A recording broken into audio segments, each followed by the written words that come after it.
tarde a todos. Obrigada pelo convite para estar aqui. Foi uma surpresa, mas foi uma surpresa agradável. Ainda há pouco tempo estive com o Álvaro Filho a falarmos do último romance dele e agora vamos falar, ou seja, um ponto de partida para esta conversa com a Catarina e com o Álvaro é outro livro dele, o livro que ganhou o prémio Batista Bastos, não é? Curiosamente, também um escritor e um jornalista, como o Álvaro. Também um freguês aqui da freguesia. O Álvaro já foi freguês, a Catarina foi freguesa. Mas eu me sinto ainda um freguês. Isso é importante. A Catarina não é freguesa, mas dirige um jornal que é freguês, portanto, e funciona, como diz a mensagem funciona. E, portanto, é uma feliz coincidência estarmos aqui a falar e o mote ser Lisboa imaginada, não é? Ou cidade imaginada. E isto leva-nos para muitos lugares que têm a ver com ficção, narrativa, pensar a cidade, falar sobre a cidade, escrever sobre a cidade, projetar a cidade e também partindo de uma cidade que tem uma mitologia muito grande, é uma cidade milenar. Quantas vezes esta cidade já foi imaginada, quantas mais vezes ela poderá ser imaginada. Ainda por cima também num momento importante para a cidade em que estamos a pensar quantas cidades caberão nesta cidade e quantas pessoas podem ser excluídas ou estar invisíveis no meio desta cidade. Portanto, pontos de partida para a conversa são muitos, mas vamos se calhar começar pelo livro que ganhou o ano passado, que é um livro escrito por um cidadão brasileiro quase a tornar-se português, não sei se foi Já sou, por tempo de serviço. Já sou português. E é um livro escrito, ou seja, a ação parte do Recife, mas tem um pé em Lisboa. É uma Lisboa imaginada aqui na ficção, não é? Como é que tu, Álvaro, sendo alguém que, não sendo lisboeta e sendo brasileiro, trabalha em Lisboa como repórter e conhece como poucos repórteres, presumo eu, esta cidade, tem depois a capacidade de levar para a narrativa de uma maneira literária, imaginá-la partindo dessa perspectiva de jornalista. Queres falar um bocadinho disso? Eu quero antes agradecer o convite. Faz um ano, eu não sei, não lembro muito bem a data, mas faz mais ou menos um ano. Faz um ano hoje, exatamente. Porque foi perto do aniversário da Junta, né? É hoje. É hoje, né? Parabéns à Junta. Parabéns. E é interessante, agora eu estou mais calmo do que estava no ano passado e posso refletir um pouco mais para falar, né? Porque me surpreendeu, porque é um livro que a ação passa no Recife, durante a visita, durante uma estada de Sartre no Recife. Mas é um livro policial cujo investigador tem um Watson, né, tem uma pessoa que guia ele, que é um português, que é o Vasco Barata, é professor de filosofia da Universidade de Direito no Recife. E toda vez que eles se encontram, sempre para a trilha sonora tem a Malha, né, que costumava também ir muito ao Recife, né? E o livro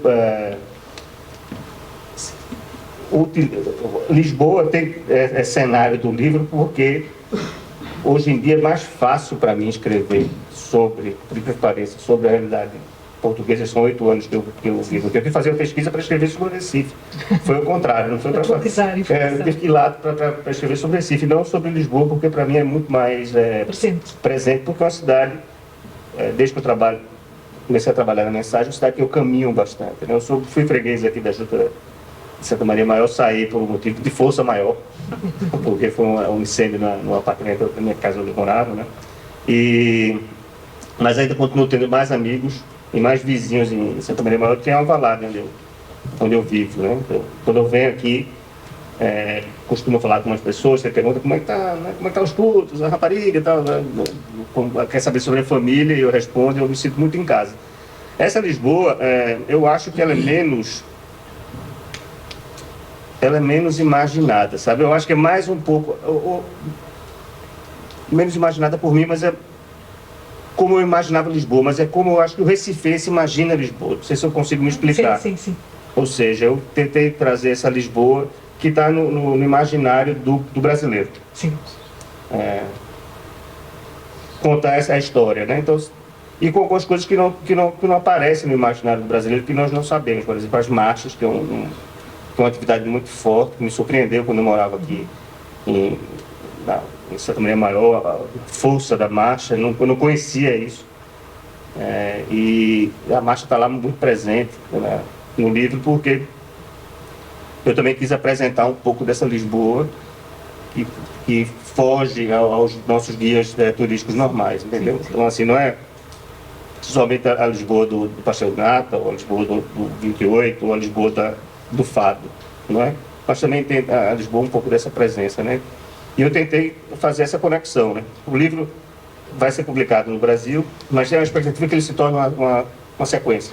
Ou seja, ele vai ser publicado no Brasil e não vai ser publicado em Portugal. Mas a gente traz ele depois, assim, tem a TAP que resolve isso muito bem ainda, e depois nós conseguimos, mas ele vai ter uma sequência e o Vasco Barata vai continuar a falar sobre... Vai continuar a falar sobre essa Lisboa, porque é o momento na obra da reflexão sobre como, filosoficamente e até sentimentalmente, ele ajuda o personagem a tomar as decisões que ele tem que fazer E assim, Recife também tem uma forte influência portuguesa, né? Assim, sim, arquitetonicamente. Arquitetonicamente tem o Hospital Português, eu nadava no Clube Português, tem uma comunidade portuguesa presente, e tem o Gabinete Português de Leitura, que é um prédio muito bonito, é citado no livro, é onde ele consegue os vinhos, né, portugueses para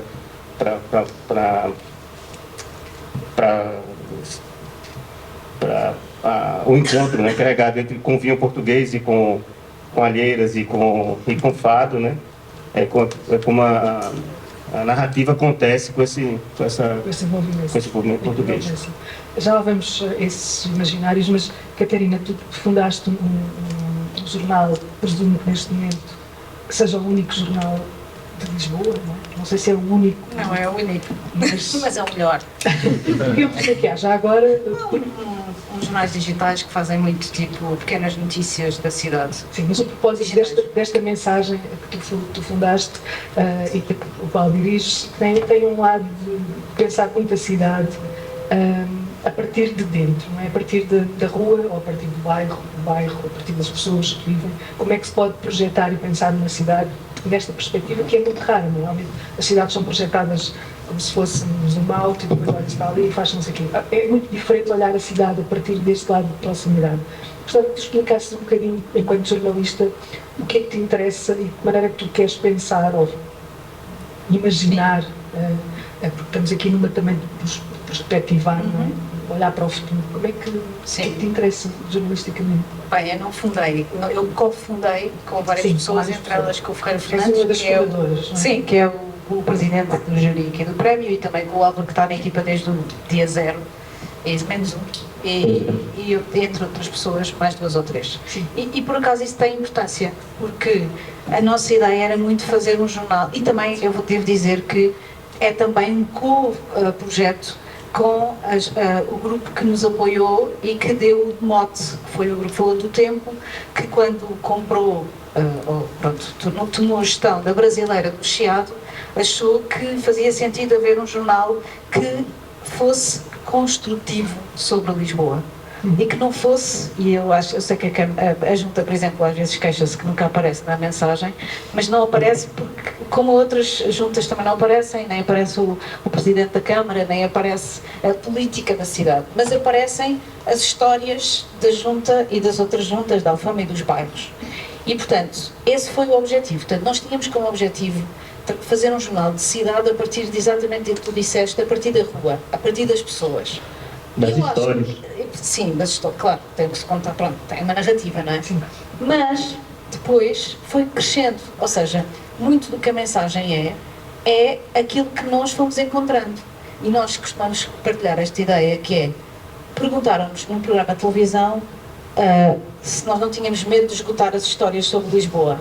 Isso é sempre uma preocupação que vem de fora dos jornalistas. Acham sempre que há um momento em que as histórias chegam ao fim. Chegamos ao fim da rua. Olha, chegámos ao fim da história. E, de facto, o que acontece agora, e agora o Álvaro está numa perspectiva mais organizativa e de edição, é que nós não temos mãos para fazer todas as histórias que existem, nem para ir a todas as histórias que existem. É verdade que nós não vamos a algumas histórias. Há muitas histórias que nós não contamos porque os outros também estão a contá-las, e é muito engraçado ver, e eu agora estou bastante zangada com isso, e temos falado bastante sobre isso, que é a forma como esta ideia de os bairros, não é, estão nas notícias pelas más razões, não é? Porque o bairro para nós é um sítio bom, de proximidade, e de repente os bairros estão a ser falados pelas más razões. Mas, na verdade, isto foi crescendo, ou seja, essa forma de contar essas histórias de Lisboa foi crescendo à medida que nós as fomos fazendo. Basta dizer, por exemplo, que o Álvaro, esta capacidade que ele tem narrativa, que é muito, muito forte, ele tornou-se o nosso repórter de 5 minutos em Alvalade, que é o sítio onde ele depois foi morar, depois da casa dele explodir. E ele entra numa mercearia e conta e tem uma história. Mas, na verdade, nós todos temos isso, não é? Nós todos sabemos que, se estivermos atentos, há histórias por todo o lado para contar. Essas histórias podem ser mais pequenas ou maiores. Eu dou aulas de jornalismo e costumo dizer aos meus alunos que há uma equação que se coloca, que é a história com H grande e esta relação desta história que nós estamos a contar com essa história com H grande. Eu hoje estive a ler uma história incrível, uma reportagem incrível, que eu chorei do princípio ao fim, já não acontecia há muito tempo, no New York Times, sobre o miúdo que foi morto por um acidente de trânsito em Springfield, Ohio. E a história, se assinam o New York Times, leiam, mesmo que não assinem, têm uma história por mês para ler. Essa história é sobre como um movimento político de anti-imigração está a prejudicar a vida dos pais do Aidan, que morreu e querem paz, não querem guerra. E isso é exatamente a mesma coisa. Podia contar aqui várias histórias destas. Nós começámos por perceber que Lisboa era uma cidade muito mais ativa do que nós achávamos, quando começámos a perceber, por exemplo, que a Dona Florentina, que era uma senhora que vivia num bairro Alvalade, um bocadinho mais a norte do que Morova, tinha construído com as suas próprias mãos um jardim maior do que esta sala, para os vizinhos e com os vizinhos. E que isso eram coisas que não se sabia. E depois, quando nós entramos a falar sobre Lisboa, que é em 2021, é quando, e o Miguel sabe isto, o presidente aqui da Junta, é quando a cidade começa a ter uma grande evolução e começa a ter a evolução política do turismo também, não é? E, portanto, começa-se a falar muito desses grandes movimentos na cidade e as histórias da cidade que existem no suplemento local do New York Times ou no LA Times, que tem suplementos para cada comunidade. Isso aqui não existia e a cobertura da cidade foi avassalada por essa grande narrativa de Lisboa, que era o que nós não queríamos contar. E, portanto, isso cresceu. E depois, só pequeno parênteses, cresceu também em relação às comunidades imigrantes e etc. E a estes bairros mais periféricos, também bastante nessa perspectiva. Quando nós vamos atrás de coisas que estão a acontecer, nós vamos dar com o Mauro, que por acaso também é de Lisboa, da freguesia de Santa Clara, que no PER 11, que é um bairro periférico da cidade e social, não é? PER, como o PER diz, é do programa de realojamento, ele tornou-se um herói da pandemia porque distribuiu comida às pessoas que viviam e que eram empregadas domésticas e de restaurantes que estavam fechados, não é? E, portanto, começámos a perceber que a cidade não era só abaixo onde nós estávamos localizados, ou até Alfama, ou até Alvalade, mas que havia uma outra cidade que também acontecia e onde as pessoas estavam a fazer coisas e viviam, basicamente, que era uma coisa, se a gente olhar para os grandes mídia, parece que não há, como tu dizias, que a cidade é vista de cima, não é? Sim, há uma espécie de afastamento e estás a referir nomes de pessoas, não é? E esses nomes de pessoas, eu estou a pensar nelas como se fossem personagens de uma grande narrativa. É uma narrativa que nos ajuda depois também a imaginar, a ter a nossa própria ideia do que é a cidade. O Álvaro é um descobridor de personagens. Pois é. Estas personagens são muitas vezes, nós lemos como se fossem quase personagens de ficção, da maneira como tu as apresentas, mas elas têm sempre qualquer coisa que nos põe um pé na realidade e que nós reconhecemos como parte desta cidade, que tem muitas cidades. Qual é esse faro que te faz ir atrás destas personagens? Tu sendo de fora, não é? És de fora. Mas eu acho que isso é o... Porque às vezes eu vou recorrer a Catarina. Mas, Catarina, eu entrei em tal lugar e encontrei essa situação. Isso é normal. Porque pode ser que eu esteja espantado com a situação porque eu não sou daqui. Né? E ela disse, não, vá lá. Recentemente eu estou a tentar entrevistar. O meu filho mudou de escola lá em Alvalade e quando toca a 1h15, sem assim turba. Uma debandada de crianças correndo, o velho. E aí depois eu descobri que o velho é o dono de uma loja de guloseimas, então eles correm para fazer uma fila na frente da loja Na Florentina. E eu fiquei assim, parece uma maratona, uma largada de maratona, 30 crianças correndo pela rua para ir lá para frente dessa loja. Eu disse, poxa, eu quero contar a história desse ícone local, né? O único que não vai é meu filho, assim, não participa dessa corrida, é sedentário, não vai.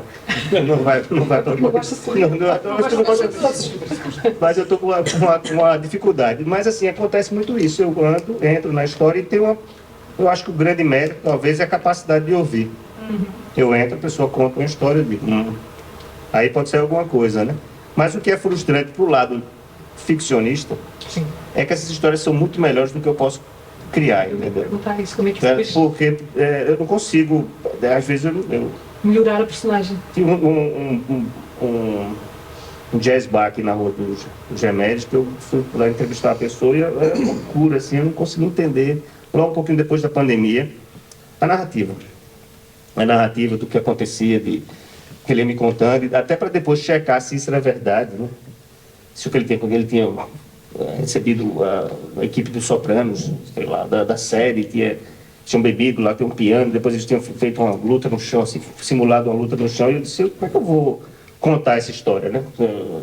Mas ele tinha fotos. Ele mostrou, ele achou as fotos, eu disse, você tem que mostrar uma foto, alguma coisa, ele mostrou as fotos, achou, procurou lá. Então, assim, tem aquela senhora que também aqui que tem uma mercearia e dava... que ajudava as pessoas durante a pandemia também, aqui junto do... então, assim, as histórias acontecem, primeiro porque eu tenho esse olhar de estranhamento, eu não queria perdê-lo, sabe? Eu acho... Sim. Eu não queria que isso ficasse... eu continuo achando Lisboa uma cidade linda, apesar de morar há 8 anos, assim. Então, assim, quando eu saí agora de Santa Polônia, eu olhei lá o skyline com as casas, né? Essa cidade é muito bonita, eu ainda me espanto. E o humano também me espanta. Porque tem essa história também de um Brasil que a gente perdeu. Né? No Brasil está muito mais agitado e ainda existe essa coisa do bairro, essa predisposição que eu reconheço no Brasil da minha infância, que não existe mais no Brasil, que eu encontro em alguns lugares de Lisboa. Essa disponibilidade de encontro de um certo discurso, de uma certa gentileza e até de um certo mau humor. Mas mau humor é coisa de família, entendeu? Meu filho está ali, a gente acorda com mau humor e é coisa de família mesmo. A gente não vai estar no eterno idílio com todo mundo. Então, até o mau humor eu acho engraçado. Quando uma pessoa é muito mal-humorada comigo, eu fico com medo de não rir na frente dela para não ficar mais mal-humorada ainda. Mas até quando isso acontece, eu acho interessante. Mas o grande desafio é que eu nunca vou conseguir, ou talvez não consiga criar uma história tão interessante como a dessas pessoas, como a do Procópio, né? Sim. Né? Eu fui lá fazer a história do Procópio, o bar, tinha espiões e tinha não sei o quê, do G da CIA. Se eu fosse contar essa história, eu não ia chegar naquilo. E existiu. A pessoa me contou aquela história, e disse, tem um telefone ali que acontecia e tal. Então eu acho que passa um pouquinho por ser esse estranho, ser esse estrangeiro, mas que vê a cidade com uma certa atenção e de vez em quando recorro a quem realmente tem mais tempo de serviço na cidade do que eu, para que me diga, não, isso realmente não tem, isso não é novidade, ou é novidade, ou pode ir lá. Eu preciso desse tipo de apoio, porque para mim, às vezes, tudo é surpreendente. Sim, mas isso dá-te uma capacidade de olhar que muitas vezes quem está tão habituado à cidade já se torna banal e não dá para reparar. Pois eu conheço, eu acho muito estranho, porque às vezes eu falo de alguma coisa de Lisboa que os lisboetas não conhecem. Eu acho isso muito estranho. Sim. Eu disse, mas por que não conhece isso? Eu tenho que apresentar, ir com a pessoa lá e apresentar, tá aqui, ó, a tendinha, a taberna mais antiga de Lisboa, tá, fica aqui no Rocio, está aberta desde não sei o que, de 1800 e alguma coisa. Tá, vou apresentar, a pessoa passa lá todo dia na frente e nunca entrou. Sim. Catarina, estávamos a falar de um jornal para Lisboa. Um jornal para Lisboa parece um jornal regional, um jornal local, é um jornal de uma cidade que neste momento se tornou muito cosmopolita. Eu conheço muitas pessoas que vêm de outras cidades que nós nos habituámos a dizer que eram muito mais cosmopolitas de Lisboa e chegam aqui e dizem, mas é incrível como é que uma cidade tem 500 mil, 600 mil habitantes, não é? A cidade se ouve falar de todas as línguas, não é? Vai-se à rua, anda-se no metro e é... Às vezes português, inclusive. Às vezes você ouve, de vez em quando ali em português. E dentro desta Lisboa, que é tão imensa, não é? tão vasta, nesta multiplicidade de quem a habita, estávamos a falar da freguesia. Estávamos a falar desta freguesia. Esta freguesia é grande e, além de ser muito grande, ela contém muitas cidades. Só esta freguesia, muitas cidades dentro dela. É pequenina. É pequenina. É mais pequena de Lisboa. Só o Beato é que é mais pequeno. Quantos habitantes tem? 10 mil. 10 mil. Temos 300 mil pessoas por dia aqui. Essa é que é. Mas olhamos para ela e vai... Tem pontos que são muito diferentes. Sim. Olhamos para isto, não é? E são mundos muito distintos. Quando tu pensas nesta multiplicidade e quando tens que pensar num jornal que abarque isto, não é? Quais são as tuas principais preocupações? Nós temos um sonho. Sério, temos mesmo, que é de ter uma pessoa em cada freguesia, porque é como tu dizes, eu acho que ainda vou acabar os meus dias de jornalista, ainda falta um bocadinho, na mensagem de, sei lá, das Avenidas Novas, que é onde eu moro, ou de Alvalade, etc. Porque fazia todo... Correspondente. Eu vou fundar um jornal na minha rua. É o meu sonho, é fundar, na mensagem da Marquesa de Alorna. Mas eu no meu prédio posso fundar o jornal, só no meu prédio. Pois, estás a ver, pronto. Porque quanto mais perto, tipo, mais fácil é de perceber as consequências que a vida tem, não é? Seja a vida pequena da freguesia, seja a vida média da cidade, seja a vida do país, seja a vida do mundo, não é? E, portanto, eu acho que nós podemos fazer isso. Por exemplo, quando o Álvaro faz as coisas da sua rua, eu, por acaso, a minha freguesia não dá assim grandes histórias porque é uma freguesia muito... Já deu Sim, é muito... da igreja ali que tu fizeste. Sim, é verdade. Derrubar o muro da igreja. Exato, não foi uma boa história para mim. Fui ofendida nas redes sociais, mas pronto. Porque isso é uma das coisas da proximidade. Exatamente, claro.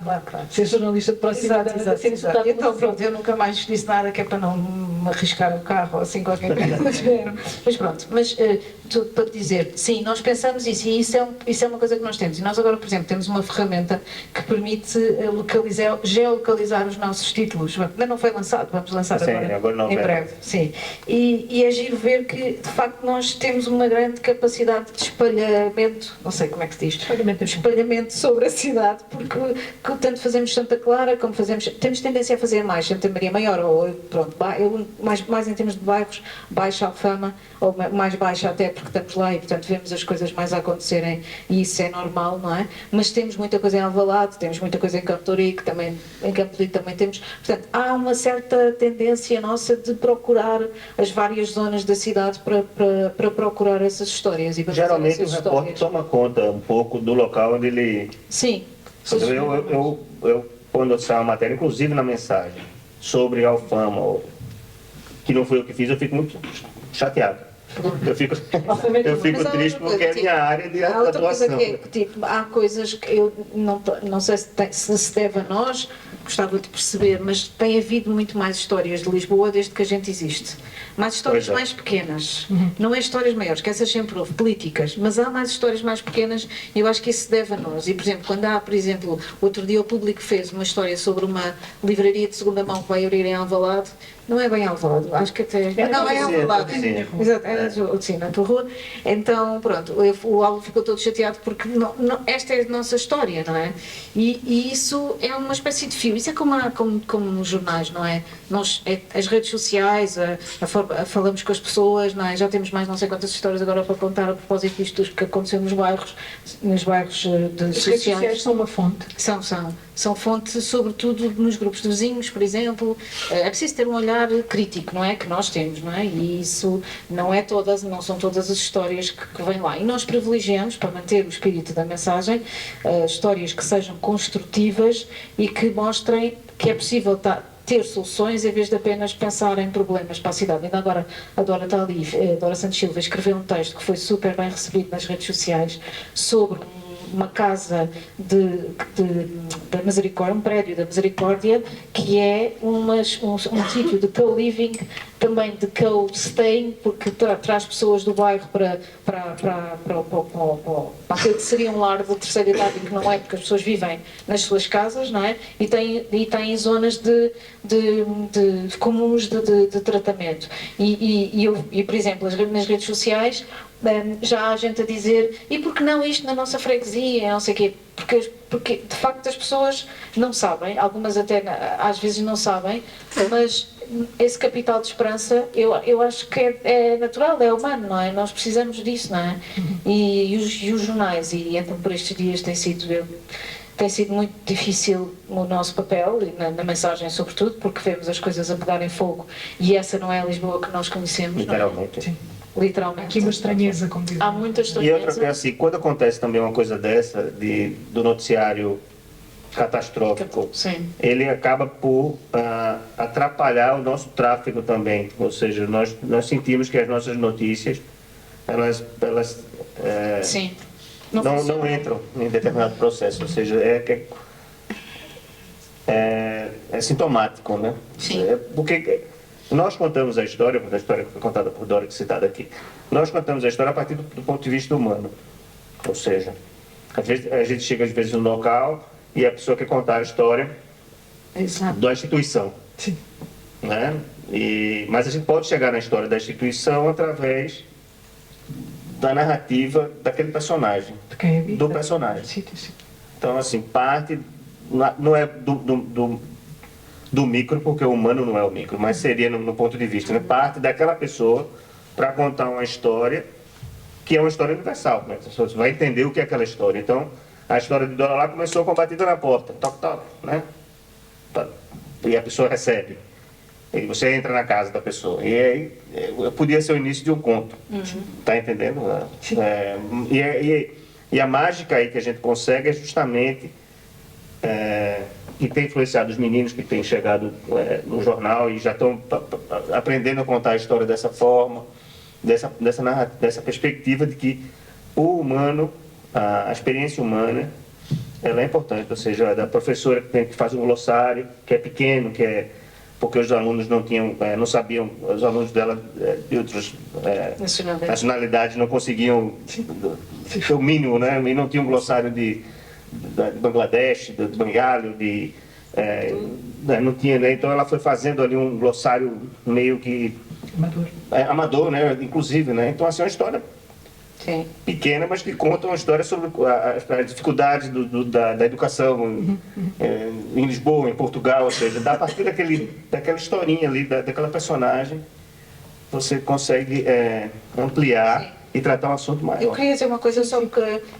este é um festival literário e isso é uma das grandes mágoas que eu tenho. Está aqui um editor, eu não sei se partilha isto comigo, que é o facto dos escritores escreverem muitas vezes no vazio. E eu gosto de ler os anglo-saxónicos porque eles não escrevem no vazio, eles escrevem sobre coisas que sabes, não é? Tu também adoras. Exato, ou seja, eles escrevem sobre coisas que são concretas. E Lisboa tem tanta coisa para escrever e quase ninguém escreve sobre a cidade. Eu tive agora numa viagem, nós temos um projeto que se chamou Narrativas e que era um projeto em que nós fazíamos, que aliás queremos agora alargar, não precisamos fazer isso em Santa Maria Maior porque estamos cá, não é? Mas queremos fazer, levar a nossa redação para outros sítios, em vez de estar só aqui, ir para outros sítios. E fomos para Chelas durante uma semana e tivemos com pessoas de Chelas. E uma das pessoas de Chelas, que é o Nuno Varela, que em si próprio já é um personagem, já saiu 2 vezes na mensagem, aliás, ele, durante a viagem, fui com ele e vim com ele, e estive com ele e com outro rapaz da Bem Martins, e ele contou-me tantas histórias sobre Chelas, mas tantas histórias, das mais rocambolescas às, obviamente, de alguma criminalidade também, mas também da forma como as pessoas se viram, do confronto entre comunidades, entre os ciganos e os negros, por exemplo, ou entre os jovens, como eles não conseguem ir para a escola e depois o que é que fazem, e histórias daquilo. Chelas é um manancial de histórias, e eu atrever-me a dizer, não sei se o meu pode corroborar, que não há um único romance que integre Chelas. escrito? Alguns vídeos em que sim, ela está melhor. Estava informado sobre os temas. Não sei, não é. Filmes, Um filme da Zona Jorge, é verdade. Que a gente Há muito falou sobre isso. Certo, em que aparecem como. Sim, mas há muito tempo. Não é uma coisa frequente. Eu, aliás, gostava de falar deste aspecto convosco, que é, quando se fala deste jornalismo de proximidade, ou jornalismo a partir de casa das pessoas, estamos aqui, mais uma vez, num festival literário, onde o humano é universal, não é? E tudo o que é humano é universal. Mas, normalmente, quando se tenta falar deste tipo de jornalismo, deste tipo de narrativas, ele é quase sempre desprezado. Porque o que é que isso tem a ver com o mundo, não é? Ir à casa da senhora? Esta história serve para quê, não é? E como é que, ou seja, se parte destas pequenas coisas, não é? Que são histórias das ruas, das casas, para de facto trazer aquilo que importa, não é? O que é que importa? Como é que se faz, não é? Como é que se mostra que o universal está muitas vezes aqui. Mas sabes que é giro, porque a gente tem imenso tráfego que vem do estrangeiro. E cada vez que nós contamos, e todas as pessoas a quem a gente mostra a mensagem, eu acho que têm a sensação, que eu acho que é a sensação também dos livros, já que estamos aqui a fazer esta ligação, e que é tão humano que é universal. Sim, claro. Ou seja, não é? Então, por exemplo, quando se conta uma história sobre as ciclovias de Lisboa, é provável que essa história não seja universal. Porque é uma história que diz respeito, sei lá, da Berna, ou pronto, que é muito específica. Mas quando se conta a história do merceeiro que o Álvaro tem na sua rua e que basicamente tinha conta lá ligeiramente. É uma história completamente universal. Sim, era o Omar. Omar Sharif. Exato. Era o Omar Sharif, que nunca tinha visto um filme com o Omar Sharif, mas chamava Omar Sharif. Provavelmente não pelo pai, mas pela mãe, né? A mãe que devia gostar mais do Omar Sharif do que ele. E ele, isso é engraçado, porque ele tinha uma mercearia onde ele tinha uma filha pequena, que ele andava com ela a tiracolo, né? Aqui, colocando ela para arrotar. Tomava conta da mercearia, da pesagem, do troco. E na parte de trás ele tinha uma arca de gelado com um computador em cima da arca. Eu não sei como você tirava o gelado da arca, mas tinha um computador em cima onde ele fazia monitoramento de rede social para o Airbnb. Ao mesmo tempo. E morava, e o que mais me impressionava era isso, ele morava na mercearia. Ele morava em cima da mercearia, onde deveria ser o armazém da mercearia. E ninguém no bairro achava aquilo escandaloso. Sabe? Eu não sabia como ajudá-lo, assim. Mas ele era um equilibrista de prato. Eu achava que era essa a metáfora. Ele ficava assim, né? Aí o prato começa, vai atender, arrota criança, vai não sei o que. Tá. E a história aconteceu porque num dia entrou uma moça que tinha conhecido o Omar Sharif, um cliente. Sim. O próprio. Tinha tentado até, assim, disse que ele até achava que tinha flertado com ela. Lá, num hotel lá na Margem Sul. Mas depois ele desapareceu porque ele gostava de carta, jogava alguma coisa. Ele foi jogar carta em algum lugar, depois ela se arrependeu, porque disse, eu perdi o Omar Sharif, porque ela era viúva, estava achando que tinha um recado, mas depois ela pensou bem, é o Omar Sharif, né? Aí ela correu para tentar recuperar o que ele perdeu, mas não conseguiu. E eu achei aquela história. Ele não sabia que era o Omar Sharif, ela sabia que era o Omar Sharif, estava dentro de uma mercearia, colocando a criança para arrotar. E aquilo diz muito do que é essa cidade. Do que é o mundo. A mesma mercearia. Ou seja, pode ser um ponto de partida para uma série de histórias. Claro. De migração até imaginários. O ponto de partida está ali. Sim, pois eu acho que isso tem a ver também com a forma como o jornalismo é feito hoje em dia, ou não é? E o que eu sinto hoje, por exemplo, esta semana, em profunda dor, não é dor, mas desconforto, de um grande desconforto, não é? E que é o desconhecimento que se tem, por exemplo, nas televisões dos sítios de que se está a falar agora, que é zero, basicamente. É uma linguagem completamente distante, fria, cheia de clichês. Dava-me até, acho que... Parece que você está entrando numa faixa de Gaza na própria Lisboa, não é? Exato. A intenção mais ou menos... E na verdade, o que existe em cada um daqueles sítios são coisas universais, que existem aqui, como existem em Nova Iorque, como existem em Paris. Aliás, aliás, há um partido que está a fazer essa ligação muito forte, que é o Chega, não é? Que a narrativa aqui é muito parecida com as outras todas, porque eles sabem, percebem, aplica, e do outro lado nós temos um desconhecimento total de que, sei lá, nós no caso temos 3 histórias absolutamente incríveis, ainda agora republicámos uma, porque é um drama humano, que é a quantidade de jovens que existem em Lisboa, em Portugal, sobretudo em Lisboa, na zona de Lisboa, que não têm nacionalidade portuguesa, porque apanharam a lei de 82, que não é direito de solo, é direito de sangue. E então, quem não era legal em Portugal não se podia legalizar, os pais não eram legais, eles não se podiam legalizar como portugueses. E muitos, porque os pais trabalham 3 empregos por dia, nunca se legalizaram. E, portanto, hoje em dia não têm sequer um passaporte, um BI para trabalhar, têm ilegalidade, exclusão, etc. Essa história descobrimos-la na Cova da Moura, quando estávamos a fazer um trabalho com um estúdio de rap que existe lá, que se chama Cova M, e que também foi uma das histórias que contámos, o Vale de Masquias. Agora apareceram na televisão vários músicos que trabalham nesses sítios e que cantam e que são estrelas da música de agora. Ontem apareceu o Tibunga, que é modelo em Nova Iorque, modelo da Louis Vuitton, por exemplo, e são histórias que não se sabe, que não se contam. Porque uma coisa é falarmos dos números, e os números podem ser chocantes, outra coisa é apresentarmos pessoas que vivem essa realidade e a partir daí contar essa história. E são essas histórias que ajudam a construir o tal imaginário, não é? A tal cidade. Isso que vocês, os dois fazem, cada um à sua maneira, tu de uma maneira também ficcionada, tu de outra maneira mais ligada ao real, são documentos do que é a cidade hoje. E esses documentos, esses pequenos, grandes documentos do que é a cidade hoje, trazem muito do que tem sido a história da cidade, carregam essa memória, mas também tentam projetar qualquer coisa, não é? E eu gostava que me explicassem um bocadinho isso, ou seja, eu sei que a mensagem promove muitas conversas. Aconteceu comigo também, né? Com os 3, aconteceu com os 3.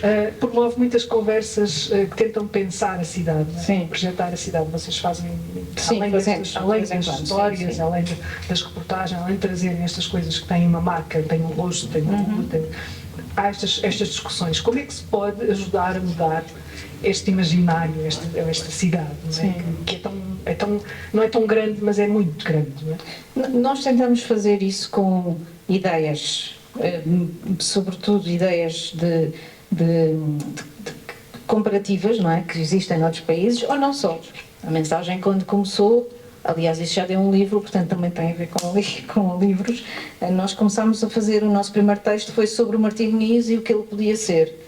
E o Ferreira Fernandes escreveu um texto em que ele contava a história do Martim Moniz e depois explicava porque é que o Martim Moniz podia ser um jardim, porque é que não havia impedimentos de ser um jardim. Pronto, o processo está a decorrer, etc, enfim, toda a gente já sabe o que é que se passa, e portanto foi assim que nós começamos, foi com essa ideia de ter um jornalismo que se chama de soluções e que é exatamente esse de pensar a cidade como ela é. Eu neste momento, e isto é uma coisa até um bocadinho pessoal, eu acho que Lisboa está num processo de transformação e eu dou por mim muitas vezes a pensar porque é que nós temos esta resistência à mudança tão forte, não é? Eu acho que é porque Lisboa teve durante muito tempo... está sem cores, não é? Sim, e Lisboa teve muito tempo parada, porque houve pobreza, depois houve crises, depois houve isto, depois houve aquilo, e agora de facto a cidade é outra coisa, não é? Mas Nova Iorque já foi e já teve esta mudança em Nova Iorque. Então às vezes eu penso, de facto nós estamos a ser todos muito... puxados por esta mudança, não é? Aqui há, nesta zona, Moraria, etc., há um tipo de mudança, aqui em Alfama é outro tipo de mudança, é os expats que vêm para cá viver, etc., também está a acontecer nos outros sítios da cidade, e às vezes eu penso assim, eu não sei o que é que nós queremos para a cidade, mas eu também não sei se é possível querer-se alguma coisa para a cidade. Eu sei uma coisa, que é possível querer-se mudar os espaços da cidade e a forma como as pessoas usam o espaço da cidade. Vou dar um exemplo, os bancos da cidade. O outro dia escrevemos sobre os bancos aqui, que foram postos aqui na Baixa, aqueles bancos que foram espalhados. E o texto foi super bem sucedido, as pessoas leram imenso o texto, comentaram imenso o texto, porque há de facto essa falta. Se nós formos, por exemplo, para o bairro do Zambojal, uma das coisas que o bairro do Zambojal não tem é bancos. E nós, por acaso agora... Como a maior parte desses bairros invisíveis, não é? E nós para dar um exemplo de como é que a gente pode pensar a cidade. Uma das coisas que nós estávamos a pensar fazer, na penúltima reunião falámos disso, foi tentar perceber porque é que no bairro de Zambojal não há bancos. Porque há imensos velhotes que não têm onde sentar-se e aquilo é um bairro super calmo, não tem assim trânsito nem nada. E podia ter bancos. Porquê é que não tem? E porque é que era possível fazer para se ter? Pronto, isto é uma das coisas que nós fazemos, não é? É pensar, e se? E porquê que não é assim? E o que é que poderia ser? Agora, por exemplo, há a questão dos músicos de rua, não é? Estamos a fazer fizemos um trabalho com um músico de rua que toca no Camões. E pensámos, que exemplos é que existem lá fora que faz com que os músicos de rua se organizem, que não seja a loucura que é em Lisboa ou que não é, ou dar mais oportunidades. Porque é que os músicos não tocam no metro, por exemplo, e noutros sítios tocam muito mais no metro? Pronto, ou seja, às vezes é ser simplesmente, não sei se tu te lembras, mas quando nós trabalhávamos juntos, se calhar ainda não tinha esta ideia, mas eu às vezes digo assim, pensem um bocadinho mais como pessoas e menos como jornalistas, porque como tu disseste, os jornalistas estão muito formatados e as pessoas não estão, não é? Portanto, é curiosidade natural. Bora aí pensar, como é que podíamos ter mais bancos no bairro do Zambojal? Ia dizer livremente. No bairro do Zambojal. Estás a ver? Se calhar vamos fazer esse trabalho, não é? Sim, ias dizer? Não, o que eu penso, na verdade, eu não posso ter uma nostalgia de Lisboa, porque quando eu cheguei em Lisboa já era assim. 8 anos, já dá para sermos... Não dá para já, Lisboa era ótima. Mas esse ano completa 20 anos que eu vim em Lisboa pela primeira vez, em 2004. Podes dizer, mas quando tu chegas a Lisboa pela primeira vez em... 2004. Que imagem é que tu tinhas dessa cidade? Ou seja, a tua Lisboa imaginada era o quê? Não, essa história é o seguinte, em 94, ou seja, 10 anos antes de 2004, eu fiz a minha primeira viagem à Europa e a gente fazia aquela mochila tal de trem, de comboio, e eu fui com o primo e tivemos que negociar algumas cidades, né? Ele queria ir para um canto, ele queria chegar em Moscou, e não dava para a gente ir buscando. E Lisboa era um lugar que eu queria vir, né? E ele disse, olha, está muito complicado porque a gente não chega de comboio, enfim. E eu ficava insistindo, aí ele me levou no centro do Recife, no Recife Antigo, que ainda tem um carrinho. E disse, estás aqui, tem um elétrico, disse, olha, isso aqui é Lisboa. Nunca ir para Lisboa, isso aqui é Lisboa, pronto, a gente pode esquecer isso e tal. E eu fiquei meio frustrado e tal. E quando eu cheguei em 2004, eu tenho depois direito de resposta, né? Porque quando eu cheguei em 2004, eu não achei nada parecido com aquilo que tinha me apresentado, né? Porque tem ainda tinha aqui na Baixa aquelas lojas tradicionais, né? Ou seja, vendendo queijo, vendendo coisa parecida. Não era ainda era possível pegar o 28, e foi uma coisa que eu peguei várias vezes. Ainda era possível? Ainda era possível. Tinha todo esse, não havia todo esse tipo de... Então a gente andou, então depois eu vim em 2006, 2010, comecei a vir, né, em Lisboa, mas eu não senti essa mudança. Mas eu não senti essa mudança. Havia uma Lisboa imaginada na tua cabeça? Havia uma Lisboa dos livros, né? Que livros, por exemplo? Os livros viessem de Queiroz, por exemplo. Havia essa Lisboa que eu sabia que não existia mais. Sim. Tá? Como eu sabia que não existe o Rio de Janeiro de Machado de Assis. Né? Havia essa Lisboa. Mas eu porque para pensar como um brasileiro, você tem que entender o seguinte: Portugal e Lisboa é a nossa Idade Média. O Brasil não tem Idade Média, né? É o nosso conto de fada. É um lugar que fala a nossa língua. Era uma propaganda, era uma publicidade da TAP, que tinha na contracapa da revista Veja. Quando eu era menino, quando eu lia, estava assim: viagem para Portugal, Europa que fala a sua língua. E eu assim, é mesmo, existe uma Europa que fala a minha língua. E quando a gente chega aqui, tem castelo, histórias de reis, né? Tem terremotos, né? Tem coisa até contemporânea, né? Tem terremoto, teve Inquisição, teve... Então, assim, é uma Idade Média que nós não tivemos. Então, o brasileiro, quando vem a Portugal, ele meio que fantasia como seria o Brasil na Idade Média, né? Como seria um Brasil na Idade Média, né? Que fala português e tem essa matriz católica. Como é que seria esse Brasil? E esse é Lisboa, acho que do imaginário, né? Eu fui surpreendido por uma outra Lisboa também. Eu não acho muita graça nessa Lisboa cosmopolita, sinceramente. Nada contra, mas eu não acho muita graça, porque que eu tenho preocupado na minha narrativa, no jornal não, mas na narrativa, é um pouco preservar essa Lisboa desse conto de fadas. É o que eu tenho da minha idade média, tá entendendo? É o que eu tenho preocupado. Ela já vai 3 vezes aqui em 3 livros que Lisboa aparece, e essa Lisboa que eu tenho. Ou seja, a minha Lisboa do futuro, ela tem que manter essa conexão com essa Lisboa. Agora, como jornalista, na verdade, eu me defendo, né? Eu acho que a gente tem que... Me defendo como classe, como brasileiro, como migrante, eu tenho essa preocupação de gerir, né, nas histórias uma possibilidade de Lisboa continuar sendo uma cidade onde é possível. Porque todo mundo pergunta, como é morar em Lisboa, Álvaro? Eu disse, Lisboa é uma cidade possível. É uma cidade possível, ainda é uma cidade possível, né? Uma cidade onde a gente pode trabalhar, pode viver, é uma cidade segura, dos parâmetros, ainda é uma cidade possível, e eu acho que como jornalista eu tento produzir, tentar influenciar de alguma forma com as histórias, para que ela continue sendo essa Lisboa possível. E essa ideia de possibilidade, ou seja, uma coisa possível é uma coisa de futuro. Bom, se ela continue sendo. Isso é curioso, já estamos ali à conversa e o Álvaro comenta, passa um casal e o Álvaro comenta, aqui está um casal, estes são portugueses. Esta ideia de uma espécie de identidade, não é? Conseguir identificar o que é um português. Eu consigo, aqui em Alfama eu consigo mais as freguesas. As freguesas eu acho que as freguesas têm um biótipo, tem um jeito de andar, tem uma forma de cortar o cabelo, assim, que eu consigo identificar como sendo das minhas antigas vizinhas. Tem um jeito que pinta a unha, não sei.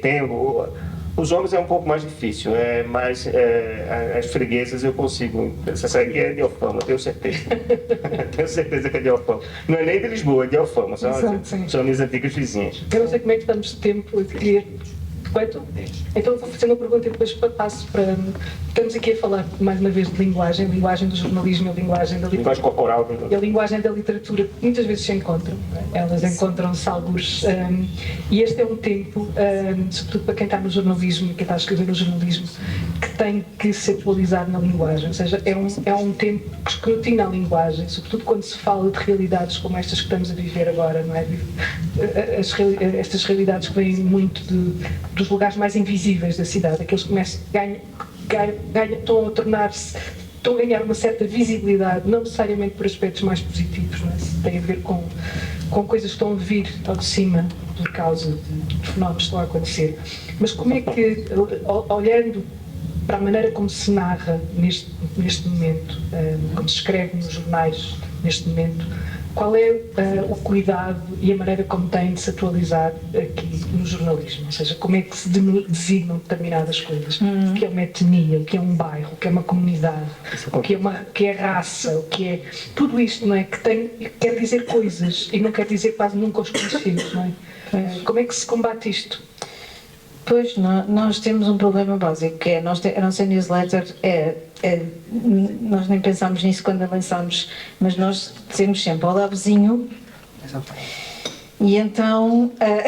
Olá vizinha. Pois. Pronto, agora dizemos sempre desde o princípio olá vizinha, às vezes mudamos, olá vizinha, olá vizinho, mas nunca pomos vizinho, porque não existe na língua portuguesa, então nós seguimos os cânones, não é? Da língua portuguesa, pronto, isso é uma parte. Depois é giro, porque, na verdade, isso também faz com que as pessoas também se refugiem nessas regras e nessas utilizações. Porque, por exemplo, tu vês... ontem o Público escreveu um texto sobre a manifestação e era super politicamente correto, ou seja, estava tudo bem nas regras do politicamente correto. Sobre etnias, não falava de etnias, não falava de culturas, não falava de pretos, não falava de negros, pronto, não dizia, era completamente politicamente correto. Mas depois, giro, quando falava das pessoas que tinham falado no mini comício que terminou a manifestação, sim, não enunciava o nome das pessoas. E então dizia, um manifestante disse que os bairros precisam de salvamento, de salvação e não sei o quê. E depois, mas assim, tipo, era mesmo um destaque, e depois dizia, manifestante, vida justa. E não dizia o nome da pessoa. E eu pensei assim, de facto, quer dizer, está tudo correto, o politicamente correto está lá, mas depois a desumanização também está lá igual. Não é? Ou seja, no melhor que pano cai a nota. Portanto, a questão é sempre esta, que é como é que nós fazemos o politicamente correto sem ser politicamente. Nós dizemos que somos radicalmente moderados, é a nossa tese, é a nossa ideologia. Radicalmente moderados porque somos radicais da moderação, ou seja, vamos sempre procurar ser jornalistas objetivos e ver várias partes, mas também não vamos deixar de tomar posição se for caso disso, não é? Se a moderação for a posição a tomar, como é o caso deste momento em que estamos a viver. Mas temos algumas questões sobre isso, ou seja, perguntamos-nos questionamos-nos, não é? Eu acho que tem que se estar sempre a questionar como é que se diz as coisas. Ainda outro dia, por causa do título da Dora, que eu tinha posto, que era 13 idosos resolveram viver num prédio, e ela disse, isto é muito estigmatizante. E eu disse, tens razão, e mudei o título. Pronto. Ou seja, eu acho que também precisamos de outra leitura, não é? Sim, claro, e precisamos de nos questionar sobre aquilo que estamos a fazer, porque a palavra é uma arma. É mesmo, e a escrita não, a forma como nós falamos é uma arma. E o jornalismo é feito numa velocidade impressionante. Completamente. Não dá para, não conseguimos questionar. Eu há bocado estava a ouvir, já perceberam que eu estou impressionada com o que está a passar em Lisboa, não é? Mas eu há bocado estava a ouvir um jovem, que eu percebi que era jovem pela forma como ele falava, destes acontecimentos, e ele teve durante 20 minutos a falar ininterruptamente durante meia hora. Tudo o que ela disser tem um poder incrível, não é? E eu acho que às vezes os jornalistas não se apercebem do poder que têm. Eu tenho menos dedos, assim, não fico cheio de dedos para tratar disso, porque muitas dessas minorias eu tenho empatia, eu me sinto parte dela. Ou seja, quando a gente faz o trabalho em Mem Martins, né? Eu vou lá, tem os meninos lá, eu acho que eu estou muito mais próximo deles do que desse lado da cidade, tá entendendo? Então há uma empatia ali, porque eu também sou de fora, porque eles são imigrantes na própria lisboetas, que são imigrantes na própria cidade, eles são no bairro do Rego, assim, não precisa nem ir lá em Mem Martins. No bairro do Rego, essas pessoas são, às vezes, se sentem tão estrangeiras. Então, no coração do Lisboa. Então, assim, eu tenho uma empatia ali quando eu chego. E eu trato eles realmente e não tenho nenhum problema, porque para mim eles são os brasileiros do bairro do Rego, tá entendendo? E é muito mais fácil para mim nessa conduta. Agora, na hora de escrever realmente, eu tenho cuidado porque eu venho de outra cultura jornalística onde isso já acontece há muito mais tempo. É muito mais Ou seja, às vezes eu estou vendo aqui na televisão e diz assim, porque foi um período negro. Isso no Brasil não se usa nunca. Ontem havia um cartaz muito 30 anos que não se usa mais. Se eu faço a tua vida negra, é porque eu faço a tua vida boa. Então, assim, a gente já tem esse radar ligado no Brasil há muito tempo, né? A gente não diz denegrir, uma tecnologia que não vai usar, né? Ou judiar, ou enfim, não existe mais isso há muito tempo e para mim é natural que isso seja. Agora, como repórter, ou uma pessoa que circula por um local onde as minorias estão, eu me sinto muito à vontade. E eu sinto deles também uma certa brodagem quando eu chego lá, assim, eu sou o brother, o brother do Brasil, assim, eu me sinto muito bem recebido nesses lugares, assim. Até porque, para mim, um bairro social tem outra estrutura. Quando se fala em bairro social no Brasil, não aparece nada com os bairros sociais que eu vou. O bairro social não é de pedra no Brasil, não é um apartamento, não é pavimentado. Não é? O bairro social não é assim. Então, eu às vezes tenho dificuldade de entender o que eu entrei no bairro social. Para mim é Lisboa, não entendo. Eu estou circulando ali com a mesma tranquilidade. Se ninguém nunca me falasse, eu ia entrar e sair daquele bairro achando que era normal. Essa sensação é muito curiosa. Quando chegamos a uma cidade pela primeira vez, seja ela qual for, e esse sentido é uma espécie de sentido de perdição que nos faz andar sem saber, de uma maneira inocente. E que se perde depois, não é? Quando alguém diz, olha, não vale, não, né? Não vale. Qual foi a primeira vez que chegámos a uma cidade e depois se voltarmos lá mais vezes, sentimos, mas onde é que está aquele momento em que eu não sabia onde é que estava? Olha, o taxista quando me trouxe do aeroporto para morar em Alfama, Ele deixou ali na Rua de Remédio e disse, olha, cuidado que esse bairro é manhoso. E manhoso para mim tem outra no Brasil. Manhoso é uma pessoa que é muito preguiçosa. Cheio de manhã é com uma criança, né, manhosa. E eu até achei bonito, assim, o bairro vai meninar, né? Mas depois é que eu fui saber o que ele quis dizer. E eu disse, olha, eu venho do Brasil, nada vai ser manhoso. Pode ter certeza, mas sou eu. Só uma última pergunta, Jair. Quando vocês pensam em ser lisboeta, quer ser lisboeta, Catarina? Consegues? Sim, a primeira imagem que te apareça. Para mim é o Tejo, não é? É super marcante na cidade, em todos os sítios. E abre as vistas, abre as vistas, sim, eu acho que é o Tejo. E tu, Álvaro? Eu me considero lisboeta, sabia? Às vezes. És lisboeta? Eu me considero. Às vezes você pergunta como é morar em Portugal, eu digo, eu não sei, eu moro em Lisboa. Eu não moro em Portugal, eu moro em Lisboa, então eu só sei que eu gosto muito de morar em Lisboa. É, tenho outro amigo estrangeiro que também dizem assim. E talvez não moraria em outra cidade, no Portugal. Eu me sinto lisboeta, esse sentimento esse pertencimento. Eu já estou a esquecer algum nome de ruas lá do Recife, eu sei, mas é sempre, Rua da Boa Vista, sei lá, o nome da rua, onde é que é? E aqui, pelo contrário, cada dia eu aprendo o nome de uma rua e assim, quando o Catarina me chamou para trabalhar na mensagem, eu disse, Álvaro, a gente está fazendo um jornal sobre Lisboa e nós precisamos do sotaque do brasileiro, do estrangeiro, a gente precisa dessa voz. E eu acho que é isso ser lisboeta, é falar português do Brasil aqui. Isso é ser lisboeta, me faz lisboeta também. Não sei se temos tempo ainda para perguntas. Não, acho que não. Sim. Ok. Peço desculpa, temos um prémio para entregar. Obrigada, Catarina. Obrigado. Obrigada a você. Obrigado, Deus.